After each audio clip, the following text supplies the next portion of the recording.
The last call I made before I died was hung up by Barnett. He was holding another woman in his arms, cherishing her as if she were a precious gem. That woman was already pregnant, and my mother-in-law was embracing her, congratulating her and placing a family heirloom bracelet on her wrist. Barnett looked at her, his eyes full of gentle affection. It was a picture of warmth and tenderness. Luckily, their happiness was about to be shattered. Because my death would soon be announced. I floated in the air, watching my body curled up in the snow of the little yard, confirming one thing: I was already dead. Maybe my soul would take a few more days to disperse, I comforted myself. The phone on the ground blinked a few times. It was a call from Barnett. To be precise, it was his return call. The phone kept flashing until it shut down due to low temperature protection. Barnett, it's too late to call back now. I can't answer anymore. Originally, I planned to die quietly. But at that moment, the snow was falling so gently, and the sound of the swing reminded me so much of the times when Barnett used to push me high in the air when we were children. I suddenly wanted to say a proper goodbye to him. He still didn't know I had cancer. But as soon as I called, I was immediately hung up on. I hesitated, then opened Dolores's Instagram. Sure enough, she posted another video. In the villa Barnett had bought for her, he and his mother were surrounding her, doting on her. I put down my phone, unwilling to watch more of Barnett being affectionate with someone else. My stomach clenched, and another wave of pain surged. I fell to my knees, spitting blood in large mouthfuls, the white snow instantly turning red. I struggled to get up and sat back on the swing. How ridiculous, even in my final moments, I'm adding more stress to myself. Old people, old things, old scenes. Now, with a new woman in his arms, how could he care to look at these things that had long passed? So in the end, I still didn't say goodbye to him. I looked around the small yard full of memories. It was run down and desolate. Only the cold wind passed through the house. Grandpa and Grandma had long passed away, and Barnett and I had already moved out. No one took care of the place anymore. Except for the swing I was sitting on, everything else had already become broken bricks and tiles, no longer resembling the way it was when we were children. The scene was no longer what it used to be, and neither were we. I laughed at myself. The swing swayed gently, and in the quiet yard, the occasional sound of snow falling from the pomegranate tree could be heard. I faintly heard my grandmother's loving voice, "You too, come and eat the roasted rice cakes." On the stove, the white rice cakes were roasting, fragrant and soft.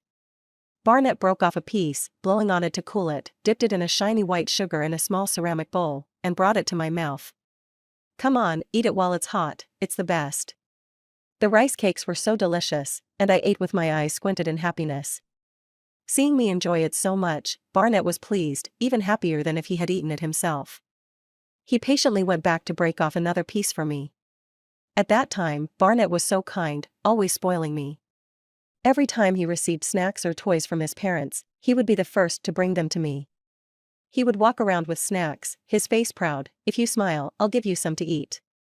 I didn't bother with him. I knew, whether I smiled or got angry, he would eventually give them to me. If you had told me back then that Barnett would one day protect another woman and let her slap me across the face, I probably would have cursed you for being crazy. Barnett's parents were busy with work, and my parents were busy with their divorce. So, we both became left-behind children, living at our grandparents' house. But with each other around, we never felt lonely. We dealt with the mean kids who insulted us together, did our homework after school together, and dozed off at our desks together, only to be woken up one by Grandpa. One winter when I was 10, I came down with a high fever due to chickenpox. The adults in the village were all out preparing for an event, and Barnett was the only one at my house to keep me company. Without caring about the risk of infection, Barnett braved the snowstorm and carried me on his back to the town hospital in the middle of the night. I was delirious with fever, groaning in discomfort on his back. He kept reassuring me the whole way. He was only 12 at the time, his young back still fragile, yet he stubbornly carried me for several kilometers, never letting go of my arm for a second. The snow-covered wilderness stretched endlessly around us, but as I clung to his neck, listening to his voice, I felt incredibly at ease. So, please forgive me, later, no matter how much he hurt me, I just couldn't let go. It had been days, and my body lay quietly in the snow. I worried that if someone saw me, they'd be terrified. Sigh, when I thought of dying, I imagined all would be over, but I never considered I'd have to worry about what happened to me afterward. I decided to find Barnett and try to tell him I had died in a dream. Maybe, after my body was prepared, my soul would disappear. There was no one else I could turn to. At least his name was on the same marriage certificate as mine, so asking him to handle my body wouldn't be too much to ask. Before my soul left, I took one last look at the snow-covered ground. It was here, at 15, that Barnett confessed his feelings to me. On a night of the first snow, he knocked on my window and mysteriously said he had something to show me. I stumbled out of bed in my pajamas, and Barnett wrapped me in a warm coat, then carefully took my hand, leading me out to the snow. In the middle of the courtyard, a giant heart was imprinted in the snow, perfectly round and neat. The snow shimmered in the moonlight, soft and bright. At that time, Barnett had grown into a handsome young man. He blushed, hesitated, and said nothing. It wasn't until I yawned and pretended to head back to bed that he panicked and blurted out, "Frida, I like you." I, spoiled and indulged by him, raised my chin arrogantly and replied, "Is it really such a big deal that you had to tell me?" Barnett froze for a few seconds, then both angry and amused, began to tickle me. I laughed uncontrollably, responding intermittently. "I like you too, Barnett." I still remember how he looked at me then. He was both happy and shy, holding my hand with bright eyes, as if trying to burn the moment into his memory. Snowflakes drifted down like fireworks, landing softly on his hair and long lashes. His eyes sparkled, only capable of holding me in them. For us at that time, the feeling was mutual, no words needed to be spoken. I drifted back to Barnett's and my home. But unexpectedly, Dolores was there too. Barnett seemed a little irritated, pacing around the room, before finally stopping on the balcony. He lit a cigarette, and through the dim smoke, his expression was unclear. It was Dolores's first time in our home, and she curiously rummaged through the photos on the wall, the coasters on the table, and the blanket on the sofa. She took a white round disc out of my fridge, poking at it with a giggle. "Is this plastic? It's so hard. Why would it be in the fridge?" "That's weird." Barnett turned around. "That's a rice cake. If you bake it, it gets soft. Just wait." But it was too late. Dolores had already casually tossed it into the trash. With a loud thud, I clenched my fists. If I had known that after my death, Dolores would waltz into my home and rummage through my things, I should have set it all on fire before I left. Dolores stuck out her tongue in apology. "Barnett, don't be mad, okay?" Barnett stared at the rice cake in the trash for a moment before silently replying. "Forget it, it's not worth much. When Frida gets back, she'll just buy more." Dolores had those innocent eyes, and when she acted coquettishly, she looked soft and cute, always making it hard to stay mad at her. Barnett was now a well-known partner at a law firm, still very busy, and I hadn't stopped the habit of bringing him meals. One day when I delivered food to him, he was in a meeting, so I left the thermal container and went on my way. But then I realized I had dropped my car keys at the office, so I turned back to get them.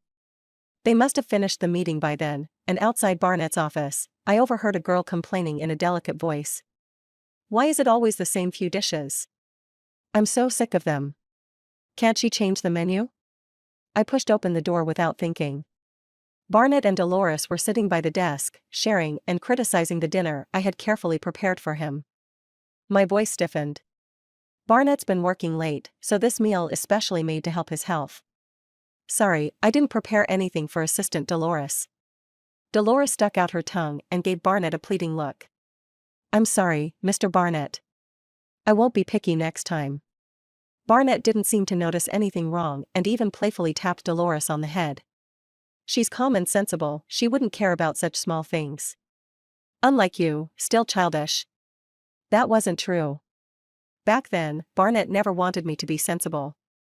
From childhood to adolescence, from the old house to the bustling city, he always said that Frida should be carefree, happy, and that I didn't need to worry about anything because he was always there for me. Until I was 17. That year, Barnett's family went through a tragedy. His father jumped off a building after his business failed, and his mother cried all day long. Barnett started working several jobs, and the pressure, both financially and emotionally, overwhelmed him. When we met again after some time, he couldn't hide his exhaustion, forcing a smile. "I won't be around, so you have to take care of yourself." I felt so sorry for him, thinking it was time for me to take care of him. So I decided I wouldn't ask him for surprises anymore. I wouldn't ask him to call me every morning to wake me up. I wouldn't let him travel far to spend my birthday with me. I wouldn't let him do so much for me. To help him pay off his debts, I also took 2 jobs. I knew he wouldn't accept it, so every month I secretly transferred my salary and the savings from living expenses to his mother, leaving myself only a little. I remember finishing a shift at the coffee shop very late, and on the way home, I was followed by someone. I ran as fast as I could to my dorm and cried after I calmed down, not realizing that I had sprained my ankle. I limped for months before it healed. I never told him about any of this. But Barnett still felt guilty, always apologizing for making me suffer with him.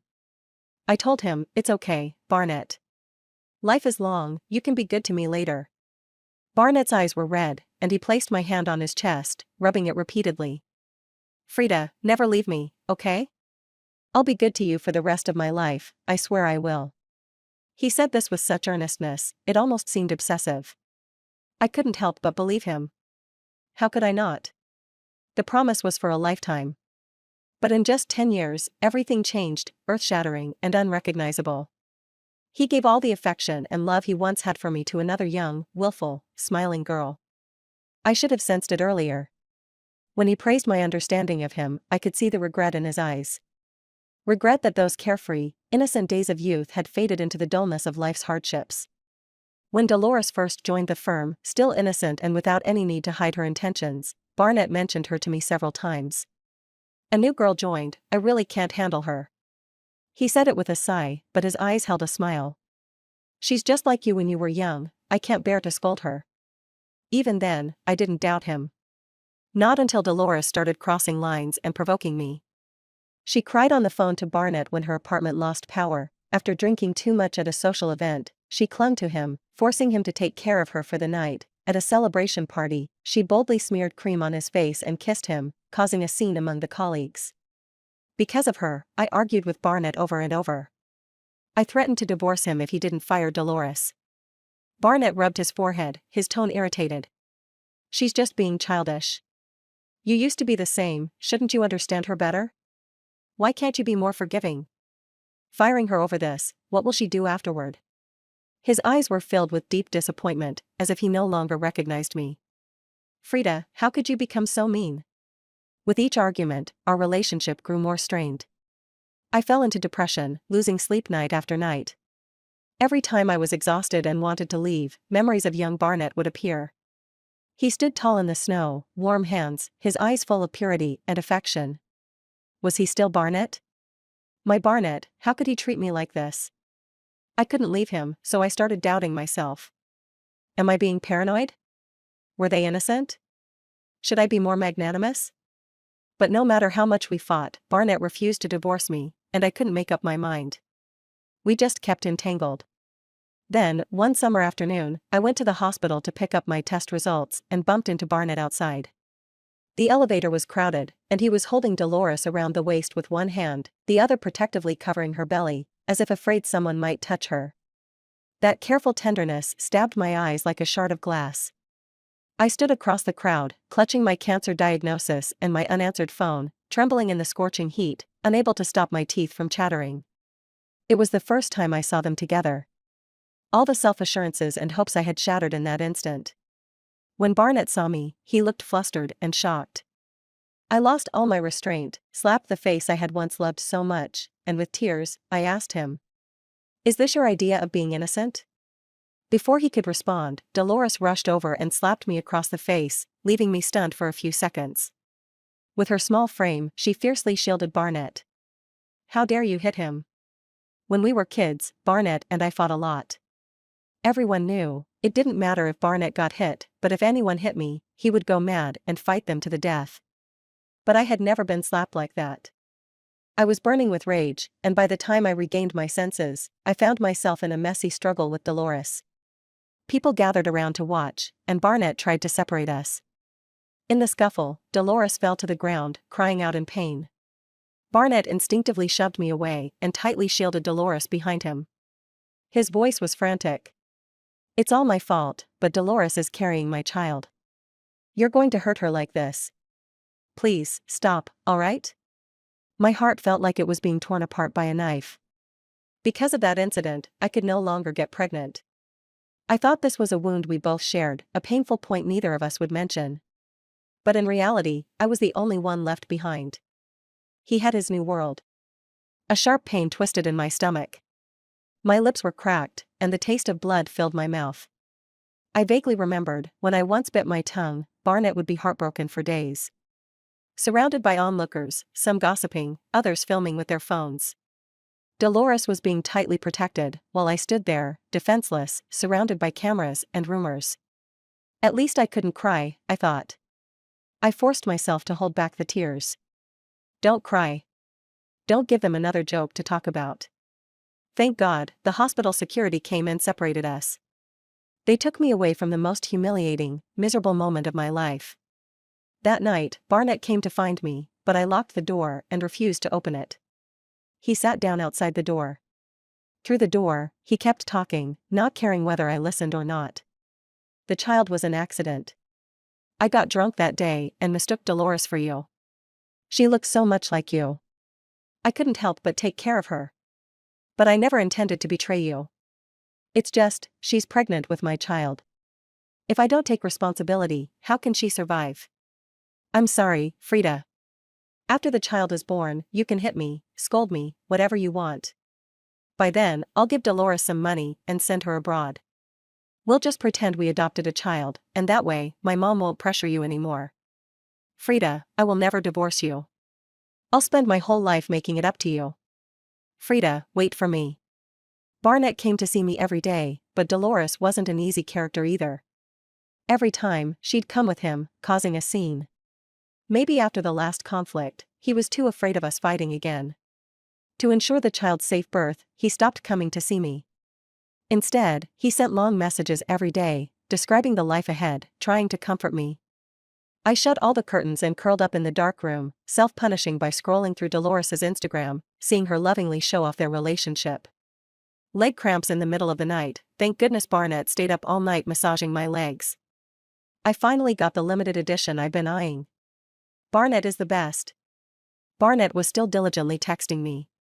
Just wait for me a little longer. He was so laughable. It seemed he thought he was only taking a temporary break. And I would always wait for him here. Wait for what? Wait for the child to be born, or wait for me to die? I'm living recklessly, neglecting everything, and my condition is deteriorating fast. I'm afraid I won't even make it to the baby's full moon celebration. Looking back on my life, we had so many beautiful memories. But our last moment was him protecting another woman and slapping me in the face. In the days I floated near Barnett's side, I couldn't send a dream, but I saw him searching for me. He grew increasingly restless, even leaving Dolores aside, calling my number every day, hoping to hear it pick up. That night, Barnett woke up with a start. He muttered to himself. Frida, Frida. She must have gone back. Barnett drove through the night, crossing vast snowfields, following the path where he had carried me, and finally arrived at the small yard of my family home at dawn.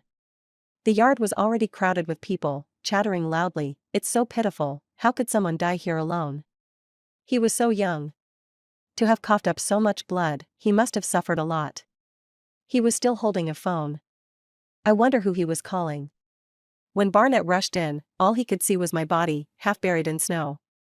His eyes turned red in an instant, and he desperately tried to pull me out, but the crowd held him back. "What are you doing? We've already called the police. They said they need to protect the scene, you can't go in." Barnett was being held back by several people who wouldn't let him move. From a few meters away, he stared at me, his voice trembling, "Don't scare me, what did you do? Don't scare me. Don't joke with me, how could you?" The word "dead" stuck in Barnett's throat, caught in his sorrow, and he couldn't bring himself to say it. "Frida, wake up. I'll push the swing for you, please wake up. Please, wake up." I floated in the air, sorrowfully watching as Barnett's desperate screams echoed in the stillness. "Barnett, am I really still so important to you?" After the funeral, my soul remained. I saw Barnett holding my urn, ignoring everyone's pleas, determined to freeze himself to death in that place. He kept murmuring, "Frida, why didn't you tell me you were sick? You must have been in so much pain. I saw the medicine by the bed, you were always so scared of taking medicine, I had to coax you to get you to take it. Why didn't you tell me? Why didn't you let me be with you? It seemed like something clicked in his mind, and he grabbed his hair in agony, his voice filled with endless regret. What was I doing back then? What did I do? He didn't remain submerged in sadness for long, as the quiet was soon shattered. The news of my death was initially just an insignificant tidbit, until some online detective linked my details with an incident from a few months ago at a hospital, digging up many details. The video of Dolores slapping me in the hospital was quickly shared. The public outrage was overwhelming. Dolores was brutally attacked online and tearfully came to Barnett. "Barnett, come back with me, we need to clear this up. The law firm has been harassed to the point where it can't even operate anymore. That was your hard work, you can't just ignore it. Barnett, please stay with me."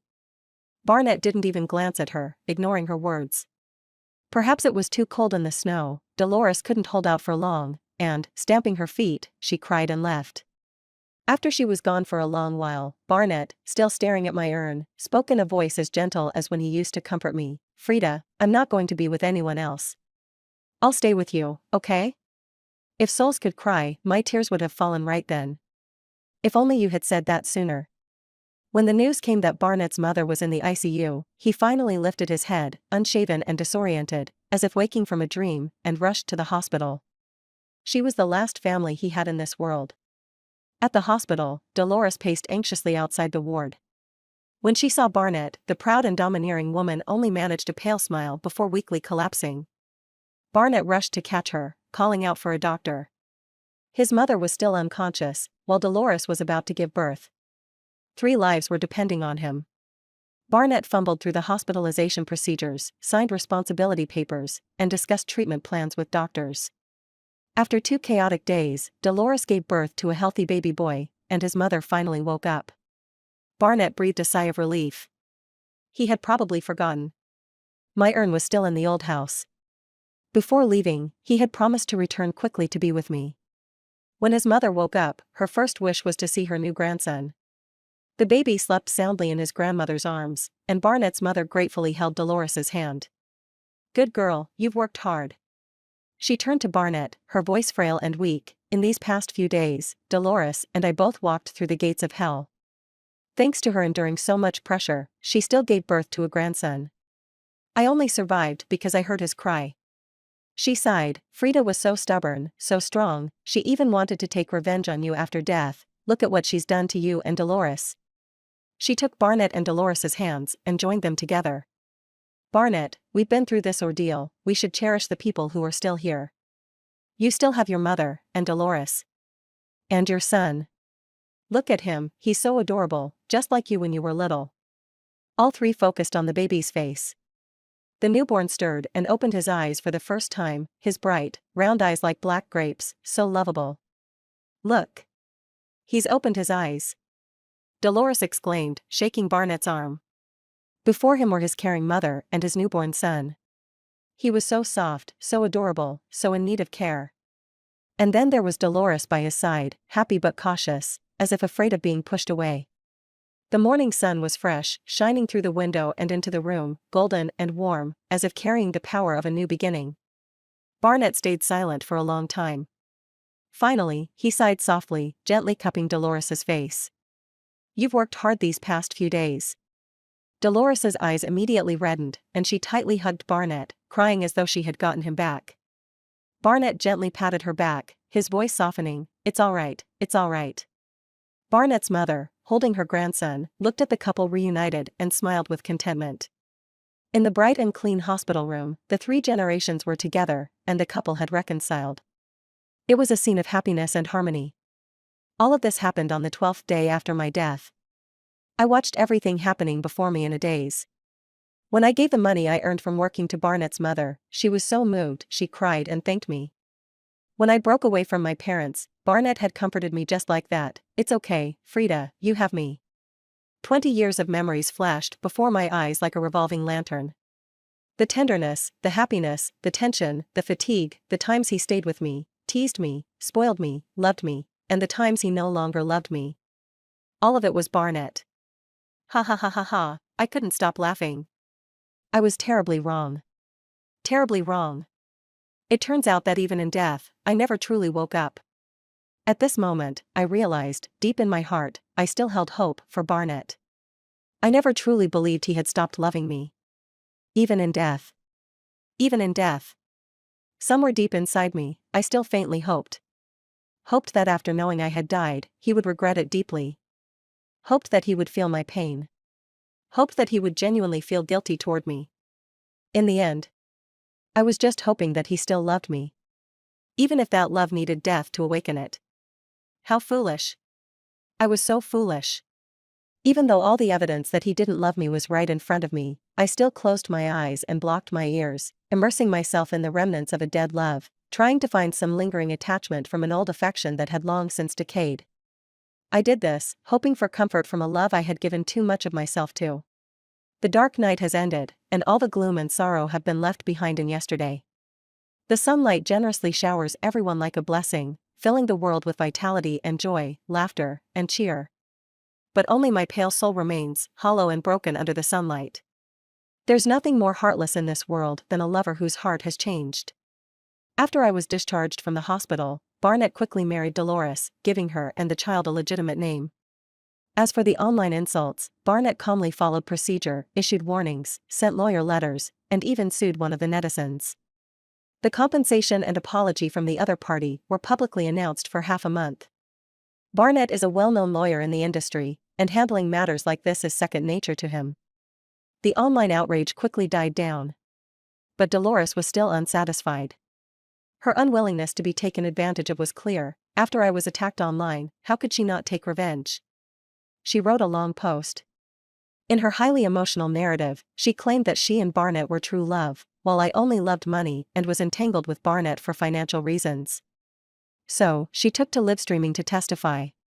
My son's ex-wife is a very materialistic person. When they were dating in college, she often asked me for money, very greedy.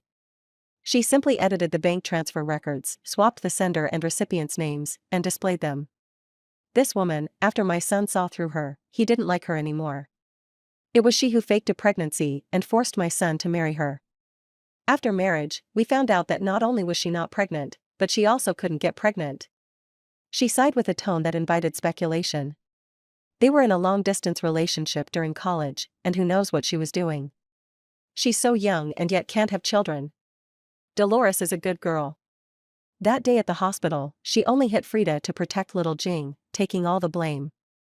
It was really unfair to her. There were cracks in her story, and some people sensed it. But with Barnett's legal team involved, no one wanted to get involved in this messy situation. Others, however, believed her words. In the live stream, blessings and gifts flooded the screen. And I became the ex-wife who was greedy for vanity, immoral, vengeful, bitter, and deserved to die early. When Barnett found out, he was furious and stopped Dolores. But he didn't clarify anything for me. After all, they were a family now, a community of interests. If he cleared things up for me, it would be a slap in the face to Dolores, wouldn't it? A dead person is no match for the living. The online outrage continued to boil. Many mistresses became Dolores' supporters, admiring her success, while happily spreading rumors about me. In this absurd drama, the clear-headed stayed silent, while the shameless celebrated. I coldly watched as more dirt was thrown at me. A dead person who can't speak. How can she compete with the silver-tongued living? What I didn't expect was that at this moment, a voice firmly stood by me. Frida is a good girl. You can't slander her like this. The voice was hoarse and sorrowful. It was my mother. I stared at her in confusion. She looked older than the last time I saw her, her face more gaunt, but her eyes were filled with the resolve of a warrior. After Grandpa and Grandma passed away, she had come to find me, begging me to live with her, promising to make up for the years she had been absent. I couldn't forgive her for not being there for me for over 10 years. Besides, back then, I had Barnett. I thought I didn't need anyone anymore. My mother was holding a doll I had given her when I was little, one that I had later returned to her, crying uncontrollably. Through her words of self-blame, I finally understood her pain. It turns out, when I was very young, Dad had cheated, and my mother couldn't handle the blow. She fell into severe depression and couldn't control her emotions, even experiencing hallucinations. She feared she would hurt me, so she sent me away to get treatment alone. What I didn't expect was that when I grew up, I no longer needed her. I also never expected I would repeat her mistakes and lose my life. Dolores began to panic. Ignoring Barnett's warnings, she used all her tactics to attack my mother, afraid that public opinion would shift.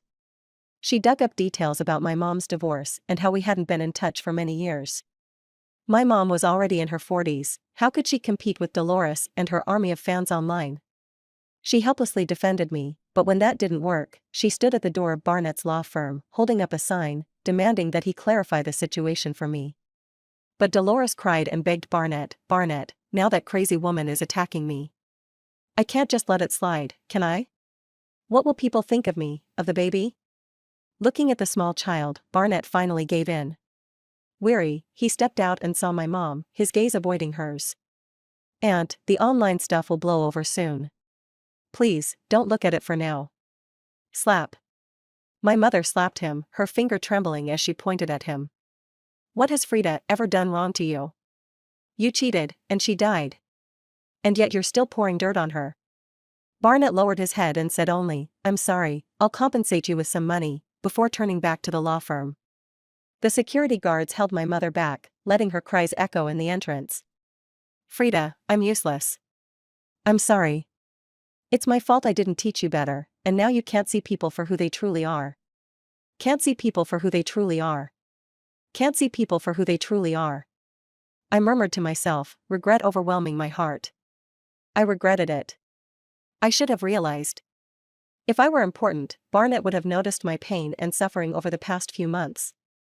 He wouldn't have let me die alone in loneliness. If I weren't important, how much weight would my death have? How long could it trap Barnett? I did wish for him to suffer and regret it. But that wish should never have been placed on his worthless feelings and conscience. I should have done it myself, pushed him into hell. In that moment of clarity, the image of my younger self began to blur, and the bonds that had imprisoned me faded away. I shouldn't have died. They should have. Just as I understood this, I heard a sigh, as if comforted, from the void. A white light enveloped me, and my soul began to dissipate. Early-stage stomach cancer, surgery must be done as soon as possible. If the prognosis is good, chemotherapy may not be necessary. The familiar words echoed, and the doctor's face slowly became clear. I looked at my surroundings, the examination report in my hand, and realized. I had been reborn. I had been reborn on the day I ran into Barnett and Dolores at their most pitiful. There was still time. I quickly made a decision. Please arrange the surgery as soon as possible, with the best plan and medications. I will fully cooperate with the treatment. In my previous life, after learning of my condition, I was panicked and called Barnett first, hoping he would help me make a decision. But now I knew he was with Dolores, accompanying her for her prenatal checkup, and had no time for me. Leaving the consultation room, I went straight to the obstetrics and gynecology department. They were indeed there. Barnett was still carefully helping Dolores out. Seeing this scene again, one that had broken my heart and made me lose control in my past life, my heart remained calm. I took a photo of them and turned to go home. I was about to undergo surgery, I still needed to rest well. I sent the photo to Dolores. She thought I was questioning her, and with a provocative tone, she shot back. I'm carrying your husband's child. So what if he's accompanying me for prenatal checkups? At least he knows how to get pregnant, unlike you. I sent her the gastric cancer test results, adding a note. I'm dying.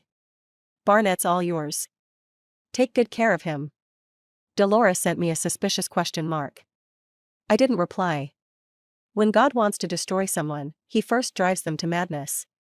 If I didn't first humble Dolores, how would she ever bring about her own downfall? I researched some information about gastric cancer surgery.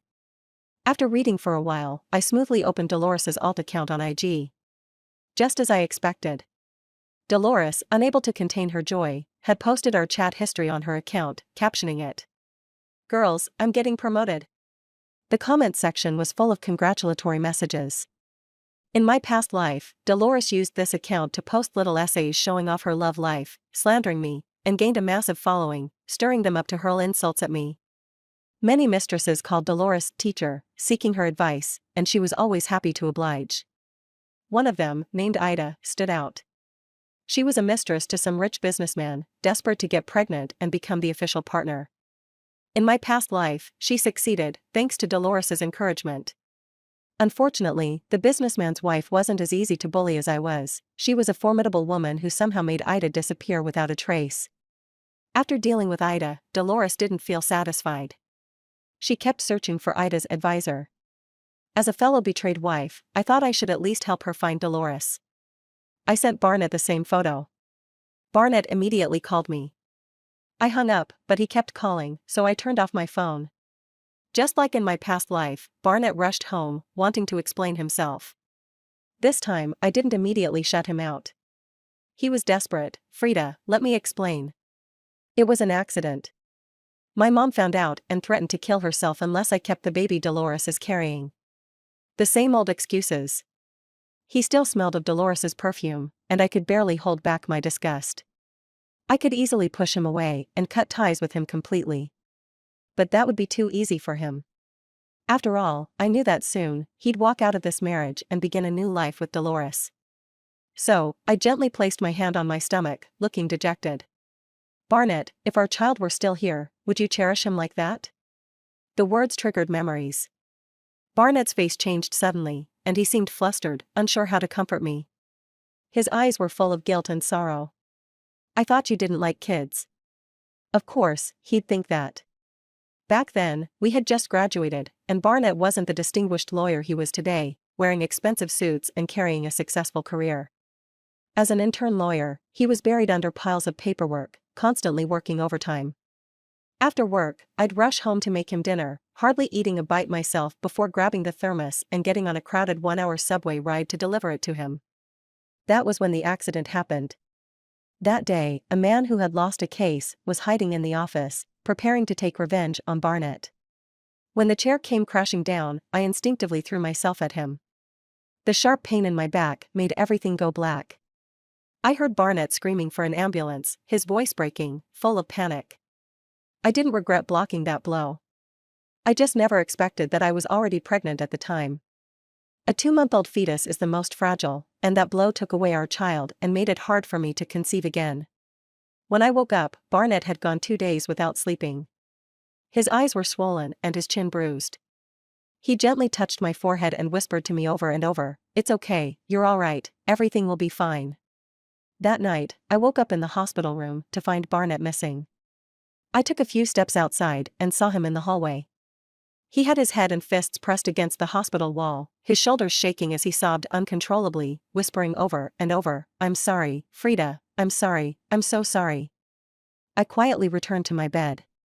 At that moment, I thought, how could Barnett, who even worried when I scratched my finger, the one who promised to protect me, how could he handle me being hurt like this? So, for a long time, to lessen his guilt, I pretended not to care, saying I hated kids. What a waste of effort. How long would he remember? Actually, Dolores wasn't all that clever, and Barnett's heart wasn't that hard to control.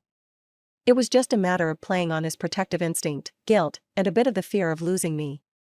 After all, Barnett and I had been tied together for over 10 years, and if I really used some tactics, I'd be much more effective than Dolores. But I couldn't be bothered to do that. I believed emotions should be sincere, even using a little manipulation would stain them. So in my past life, I just drowned in sorrow, stubbornly pushing myself toward a dead end. But Barnett didn't deserve such feelings. He only deserved to be used, manipulated by fake emotions, and played like a fool. I smiled, speaking with a tone of melancholy. How could I not like kids? I'm just afraid it'll make you feel guilty. You never remembered, did you? Every August 20th, only I remember to mourn. Barnett didn't expect the impact that event had on me, and the guilt in his eyes deepened.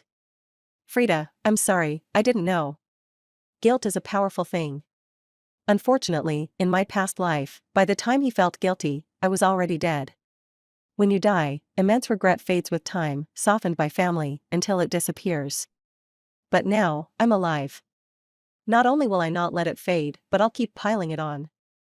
It doesn't matter anymore, Barnett. I spoke calmly. Today, while you were at the prenatal checkup with Dolores, I was next door, and they diagnosed me with gastric cancer. Barnett's fragile calm shattered. He held me tightly, his voice trembling. No, Frida, I'll go with you to get checked again. Whatever happens, I'll be with you. But I don't want to see you anymore, Barnett. I pushed him away, my tone still calm. Let's get a divorce. The surgery was scheduled soon, and I was preparing for it actively.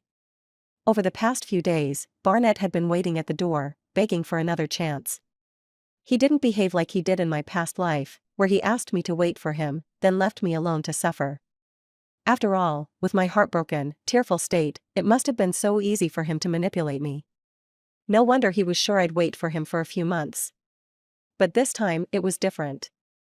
I was calm enough to make him nervous. And this was when his guilt was at its peak. So no matter how cold I was toward him, he insisted on staying by my side, explaining himself, asking for forgiveness. We celebrated winning a big case that day. I really drank too much. She smiled like you. I haven't seen you smile like that in so long, so that day, I made a mistake. I listened impassively, finally losing my patience. Stop insulting me, Barnett. She looks like me? Have I ever meddled in someone else's relationship? Did I ever get pregnant with a love child? Have I ever shamelessly mocked another woman for not being able to have children? I opened Dolores's secondary account and pulled up all the lovey-dovey pictures she had posted to flaunt her relationship, along with the provocative comments she had made. One by one, I displayed them to Barnett. His face gradually turned paler as he read through them. In the end, he left in a daze, utterly defeated. That evening, Dolores stormed over to my place, seething with anger. What did you do? He actually wants me to give up the baby. Her voice was sharp and irritating, so much so that I had to take a step back, distancing myself from her. I gave her a quick glance and said with an indifferent tone, "A bastard child? Why should it even be born?" Dolores froze for a second before lunging at me in a fit of rage. You bitch. I didn't back down. Slap. The sound of my slap was loud and crisp. Dolores's face immediately swelled up, blood streaking across her skin. I took a long look at her, feeling a deep satisfaction. Not bad, this slap was much harder than the one she gave me in my past life. Dolores was completely enraged. Just as she was about to continue her tantrum, Barnett, who had arrived in the meantime, grabbed her tightly and dragged her away. He didn't even glance at the tears or wounds on her face, only staring at me with a fixed gaze. I'm sorry. I won't let her bother you again. I watched coldly as Dolores was dragged out, her eyes filled with disbelief. Maybe she couldn't understand how Barnett, who had been so obedient to her just a few days ago, and the husband she had been taunting and bullying, suddenly became so beyond her control. She thought it was her power and charm. In reality, it was simply because she used underhanded tactics, while I was sincere. And now I understood. Sincerity couldn't compare to manipulation. So why not treat emotions like an experiment? Dissect them, analyze, weigh the pros and cons. Who couldn't learn that? During the surgery, Barnett insisted on staying by my side. I ignored him, letting him fuss around me. It was nice to have someone looking after me, especially since it was my own body. Why make a point of resisting? But I still hired a separate nurse named Jody, a sweet and enthusiastic young woman. In front of Barnett, I told Jody, if anything goes wrong during the surgery and the doctors ask for my opinion, tell them to do everything they can to save me. I pointed to Barnett. I'm in the middle of divorce proceedings with him. His opinion doesn't matter. Barnett stared at me in disbelief, his expression hurt. You really don't trust me? You think I wouldn't do everything I could to save your life? I scoffed. You cheated on me, and now you're talking about trust? Barnett immediately wilted. Jody shot him a wary look and nodded firmly. Don't worry, I'll make sure to protect you. Barnett was very involved with my surgery. He hired the best surgeon, and the procedure was a success, no need for chemotherapy. With that ticking time bomb gone, I finally felt a huge sense of relief. After over a month in the hospital, I threw all my worries aside, focusing solely on my recovery. By the time I fully regained my strength, I felt like I had been reborn. And at the same time, I received news about Dolores. The bomb I had planted for her a month ago had finally gone off. Ida had used her pregnancy to corner Dolores. After the wealthy businessman's wife had taken care of Ida, she followed the trail and found Dolores, the instigator. I heard that the day they confronted her, Dolores's screams could be heard from several buildings away. But the neighbors all knew what she was like, and they had witnessed her arrogance before. No one came to her aid, though someone did call the authorities. She didn't keep the baby, and her face was destroyed. Barnett's mother fainted on the spot when she saw what had happened. She still hadn't woken up. During the time Jody was taking care of me, she had managed to gather all the details and relayed them to me, her face glowing with satisfaction over the justice served. I smiled and pinched her cheek. Go buy a cake and let's celebrate. Barnett still refused to divorce me. So I went to find his opposing lawyer and asked him to help me file for divorce.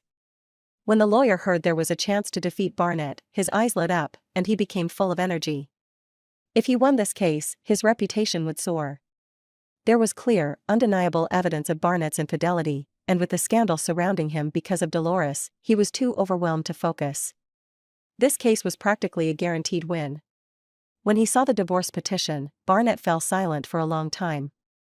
Do we really have to go this far? I replied carelessly, yes, why not? In the past, whenever he encountered trouble, I would encourage him and help him solve it.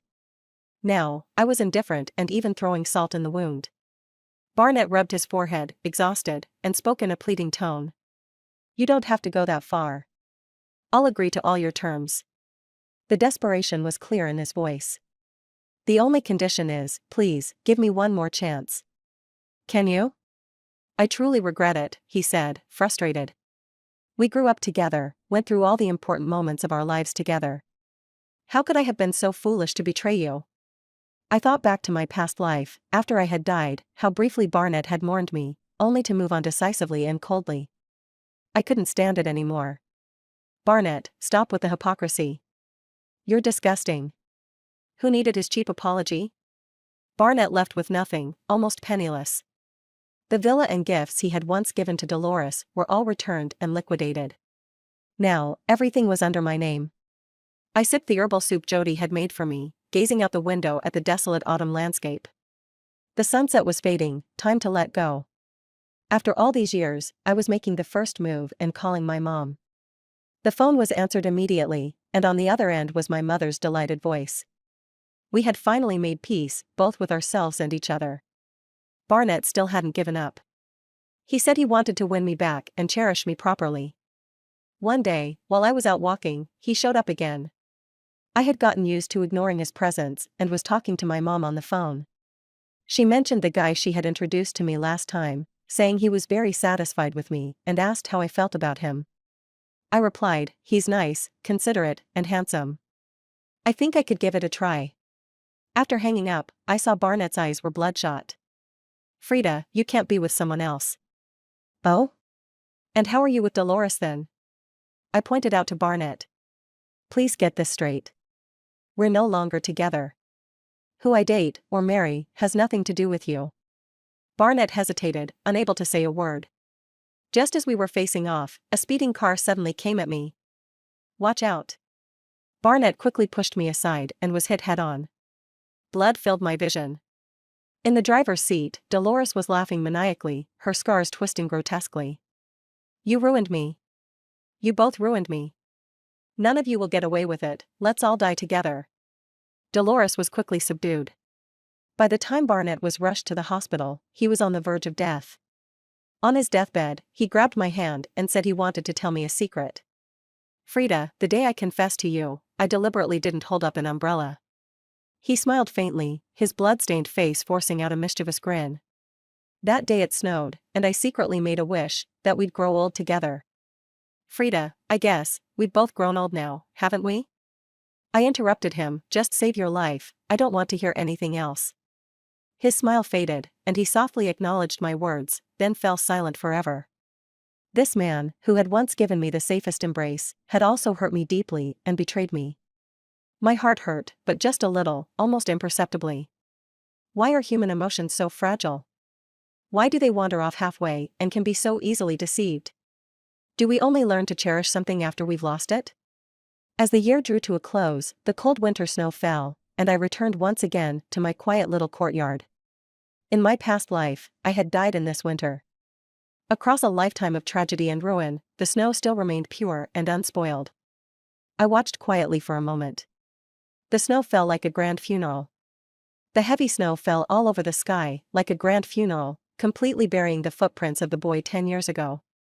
Burying the initial heartbeat and the most sincere love, as if there had never been a boy's throbbing here. There had never been a girl who had happily given her heart to him, thinking that it would be for a lifetime. The end.